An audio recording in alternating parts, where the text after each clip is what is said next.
गेल्या अनेक दिवसांपासून विसरवाडी परिसरातील बालामराई शिवारात बिबट्याचा वावर सुरू असल्याने नागरिकांमध्ये प्रचंड भीतीचे वातावरण निर्माण झाले होते। रात्रीच्या वेळेस तसेच सकाळी संध्याकाळी रस्त्यावर दिसणाऱ्या बिबट्यामुळे शेतकरी व ग्रामस्थांना शेतीकामे व दैनंदिन प्रवास करताना मोठी भीती वाटत होती।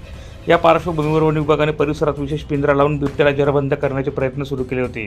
आज अखेर नागरिकांच्या सहकार्याने व वन अधिकाऱ्यांच्या दक्षतेने बिबट्या पिंजऱ्यात जेरबंद करण्यात यश आले आहे। त्यामुळे नागरिकांनी सुटकेचा निश्वास सोडला आहे। वन विभागाच्या अधिकाऱ्यांनी सांगितले की पकडलेला बिबट्या सुरक्षितपणे जंगलात हलवण्यात येणार असून ग्रामस्थांना घाबरण्याचे कारण नाही। यापुढेही परिसरात वावर करणाऱ्या वन्य प्राण्यांवर बारकाईने लक्ष ठेवले जाईल। गेल्या अनेक दिवसांपासून भीतीच्या छायेत जगणाऱ्या बालामराई, नांगीपाडा, कन्हाळा या परिसरातील रहिवाशांनी आता दिलासा व्यक्त केला आहे।